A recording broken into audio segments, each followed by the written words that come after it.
पारा नंबर 19 सूरत अन्नमल आयत नंबर 23 सफ़ा 604 अऊज़ु बिल्लाहि मिनश शैतानिर रजीम बिस्मिल्लाहिर रहमानिर रहीम इन्नी वजदतु इम्रअतन तमलिकुहुम व ऊतियत मिन कुल्लि शैइन व लहा अर्शुन अज़ीम वजदतुहा व क़ौमहा यस्जुदून लिश्शम्सि मिन दूनिल्लाहि व ज़य्यन लहुम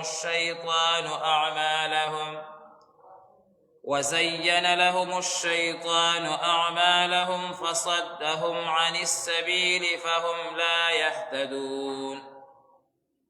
صدق الله العظيم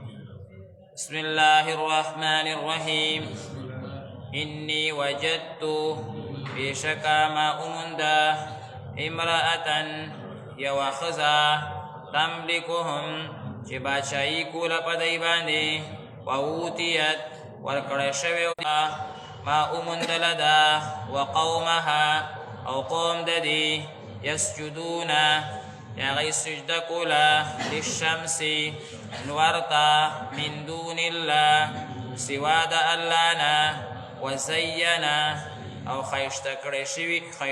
خيشتكريو لهم ديتا الشيطان شيطان أعمالهم عملنا ددي فصدهم بس هغامنا كريو دي عن السبيل لحق لارنا فهم لا يهتدون بس هغينا دخبل رعيت أو دخبل قوم دا مختلف سيزنو أغا تالاشي گئی حالات معلومي او باقاعدہ تپوسونه کوي چې چاته څه تکلیف خو نشته چا خو څه ظلم نه دی کړی ظالم او مظلوم دغه شانتي فقیر او مسکین عاجز د هغې حالت هغه معلومی تر دې پورې چې د زناورو حالات هم باقاعده هغه معلومول او د هغې هم تپوسونه هغه شروع کړي نو اچانک سلیمان علیه السلام یو خاص هدهد هغه ونه لیدو چې نور کله به د سلیمان علیه السلام د نظر د لاندې راتلو او په دغه ورځ باندې د سلیمان علیه السلام په نظر باندې رانلو چې کله سلیمان علیه السلام یو خاص جنگ ته روانو نو ما تاسو ته عرض وکړو چې د هدهد تپوس سلیمان علیه السلام ځکه وکړو د دې خاص تفتیش او معلومات یې ځکه وکړو چې سلیمان علیه السلام جنگ ته تلو عبدالله ابن عباس رضی الله تعالی عنہ فرمایي چې الله تعالی دې هدهد مارغه ته دا کمال ورکړی دی چې ځمکه کې کم ځای کې اوبه وي نو دی هغه ځای په خپل چونچ باندې وخي چې دې ځای کې اوبه دي دا الله تعالی ورته کمال ورکړی نو سلیمان علیه السلام دی د ځان سره دې دپاره بوتله چې یاره مونږ یو ځای کې هغه خپلې خیمې لګو نو مونږ ته به دی فایده راکوي که هغه ځای کې اوبه وي نو دی به چونچ ووخي نو باقاعده پته به ولګي هلته به مونږ خپلې خیمې خښې کړو او بیا به زه پیریانو ته حکم وکړم زر به هغوی هغه ځای وکني او هلته نه به چې کوم دی نو مونږ ته اوبه میلاویږي نو هغه هدهد خاص چې د ده په کم نظر باندې راتلو هغه په نظر باندې رانلو نو د خامخا تپوس وکړو چې دی چېرته تللی دی خفه شو چې آیا په ما څه چل شوی زما نظر کې کمی راغلی هغه ځای بدل کړی که شته دی نه نو بیا ورته د هغه ملګرو وی چې خو نشته نو سلیمان علیه السلام وی دا ولې غیر حاضر دی چې راشي نو زه به سزا ورته ورکوم حلالومې نو زر هغه چې کوم دی نو راورسېدو لږ ساعت بعد چې راورسېدو نو سلیمان علیه السلام تپوس کوي چې ته چېرته تللی وې ولې غیر حاضر وې نو دی خپل عذر ذکر کوي چې زه یو علاقې ته تللی ومه هلته ما یو ښځه ولیده چې هغه بادشاه وه او هغې ته ډیر زیات قیمتي څیزونه او ناشنا حکومت ورته ورکړی شوی دی یو ناشنا تخت یې ځان ته جوړ کړی دی ډیر لوی د هغې ذکر هغه را روان دی او هغې دا ښځه په خپله باندې او د دې چې څومره قوم دی نو دا آتش پرستی د نور عبادت کوي، شیطان ورته بد عملونه هغه خشته کړي دي. نو دا هدهد وایي زه ځکه لیټ شومه چې ما په هغوی باندې تعجب کولو چې د الله عبادت ولې نه کوي. دومره هر څه ورته میلو دي، نو چې دومره نعمتونه ورته میلو دي، خو د دې خو باقاعده شکریا دا ده چې د الله عبادت وکړي، نو هغوی د غیر الله عبادت شروع کړ. نو دغه حکومت کې ګرځېدمه او تعجب کې ومه، حیران ومه. یعنی د سلیمان علیه السلام د دې ملګرتیا دا اثر و چې باقاعده هغه هدهد هغه چې کوم دی نو په هغه چا باندې تعجب کوي چې څوک د الله نه علاوه د بل چا عبادت کوي. د سلیمان علیه السلام د حکومت او د هغه د ملګرتیا چې کوم دی نو اثر و. بهرحال سلیمان علیه السلام د ده اوس بیا امتحان اخلي چې دا رښتیا وایي که دروغ وایي. نو بیا ورته یو خط ولیکلو چې دا خط ورته یو څو دعوت د دین ورته ورکړه. د هغې تفصیل را روان دی، خو دا دغه هدهد هغه عذر شو. دې کې خو څه خبرې ما عرض کې، یو خبره پکې دا راغلې ده چې دا هدهد وایي چې انی وجد چې ما داسې یو قوم ولیدو چې هغه د هغې مشره هغه ښځه ده، او ما په داسې خبرو باندې علم حاصل کو چې د هغې علم تا ته نشته. یعنی داسې علاقې ته لاړم چې هغې پویه تا ته نشته. سلیمان علیه السلام ته یو ما ته هغه پویه راغله. نو دې نه هسې علماو په دې ضمن کې یو دا مسله رایستې ده چې آیا شاګرد استاذ ته ویلی شي چې ما ته ستا نه زیات علم او پویه ده؟ دا خو دا هدهد شاګرد دی او سلیمان علیه السلام استاذ دی، ځکه پیغمبر دی، پیغمبر خو د ټول قوم استاد دی. نو هغه شاګرد استاد ته وایي چې ما سره په دغه ځای کې علم ډېر دی. نو آیا شاګرد دا ویلی شي چې استاذ ته چې جي ما سره علم هغه ډېر دی؟ علماو لیکلي دي چې د فقه په لحاظ سره یو استاد یو شاګرد سره په یو مقام کې علم ډېر شي نو دا ویلی شي چې یاره ما سره په دې ځای کې علم ډېر دی، دلایل سره ډېر دي، هر سره ډېر دي، د فقه په اعتبار سره دا ویلی شي. خو لیکن علامه الوسی صاحب رحمت الله علیه تفسیر لیکلی روح المعانی، نو هغه وایي دا د ادب د تقاضې خلاف ده، د ادب د تقاضې دا خلاف ده چې شاګرد استاذ ته ووایي چې زما علم تا نه سیوا دی، یا داسې یو خبره وکړي چې هغې باندې د استاد زړه خفه شي، داسې یو ټکی ذکر کړي چې خپل علم لږ سیوا ښکاره کړي. که د هر څیز استاد وي سړی خفه شي. استاد دی، هغه ته د شاګرد علم نشي رسېدی، نو چې داسې قسم خبره وکړي نو خامخا استاد ته پې باقاعده تکلیف میلاویږي. نو که چې یو ځای کې استاد خطا وي او شاګرد په سمه وي او شاګرد ته پته وي چې زه په سمه باندې روان یم او استاد دې ځای کې تیروزي، نو د ادب د تقاضې مطابق به دې استاد ته باقاعده خبره کوي، یا به ورته خط لیکي،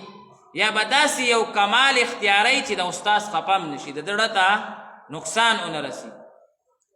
یو خو داسې خبره وي چې د هغې ضرورت نی، نو هغې نه کوي که نه جي. مثال استاد خطا هم دی خو دته ضرورت نشته، نو څه دپاره هسې چې کوم دی نو پښتنو متل دی یو ځای دی نه ګرېږي، نو څه ته یې ګرې، نو ضرورت نه دی راغلی، نو څه دپاره استاد چیړی؟ ضرورت چې راشي ضرورت،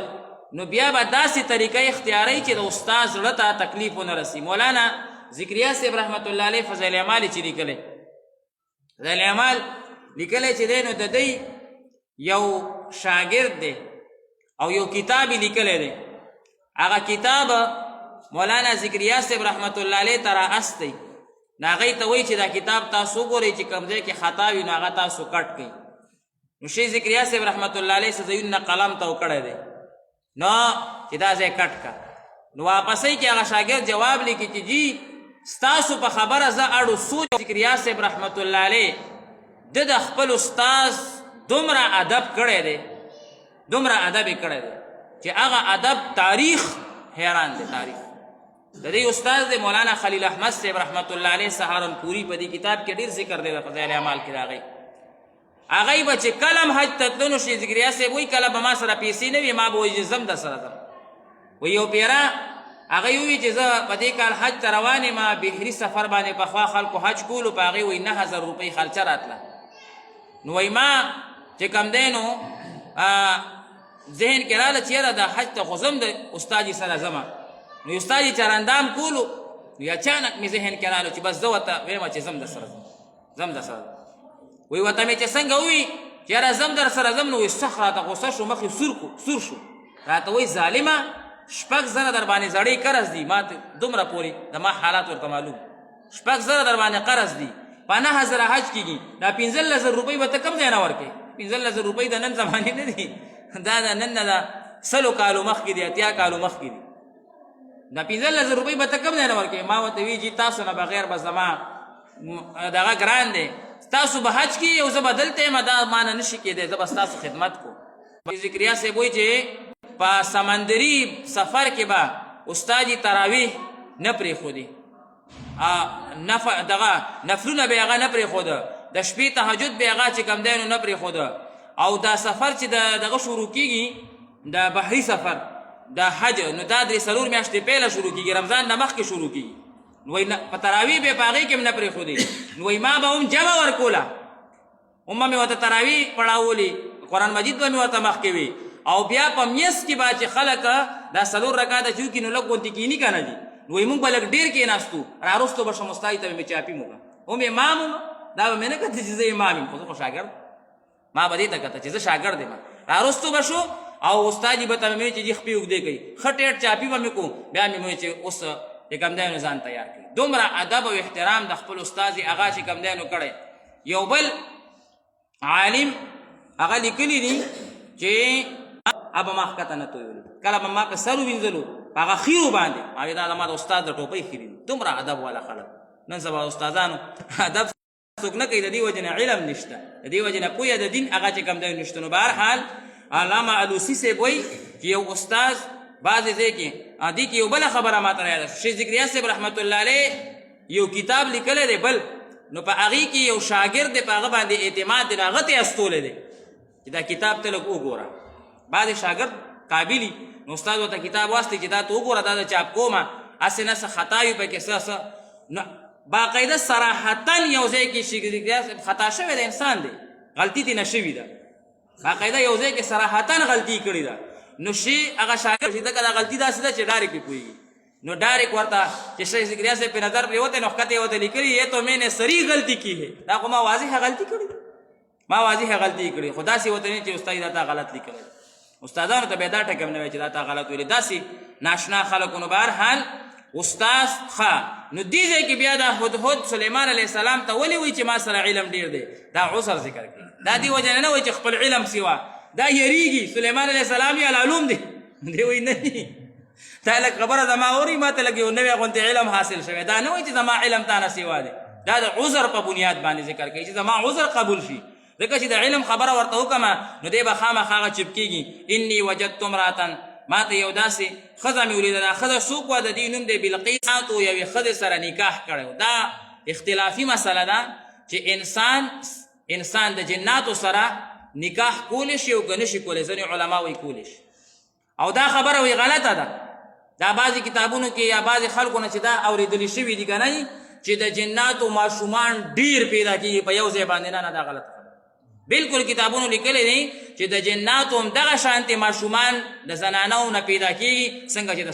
سړو حساب کتاب دی د انسانانو حساب کتاب دی او باقاعده هم دغه شانتې 9 میاشتې 8 میاشتې ولا 2 میاشتې دغه شانتې باقاعده کېږي دې نه اضافي ده د جناتو اولاد کې باقاعده په خوراکونو کې فرق شته خوراکونو کې هغې فرق شته خو لیکن په دې سیس کې د هغې فرق نشته چې ماشوم یې 3 په یو ځای 5 په یو ځای باندې پیدا کېږي ډېر خلک دا وایي ډېر وایي چې پیدا کېږي واړه وي ایرو کې نه نوځي دا ټولې دنیاوي خبرې دي او د عوامو خبرې دي نه د جناتو توالد او تناسل ماشومان پیدا ما د یو جناتو ښځې سره هغه چې کوم دی نو نکاح کړي الله یې دا تکبر ختمولو سلیمان علیه السلام چې کوم دی نو اوس باقاعده د دې لور بادشاه شوي ده سلیمان علیه السلام ورته وارننګ ورکوي ورته وایي چې راشئ یعنې حمله در باندې الله یې هغه تکبر ختموي د نسل نه الله تعالی هغه تکبر وباسي او هغه بیا راځي او سلیمان علیه السلام باندې چې کوم دی نو ایمان راوړي نو بهرحال الله تبارک وتعالی دلته دا مسله ذکر کوي او دا هدهد هغه چې کوم دی نو تعجب کوي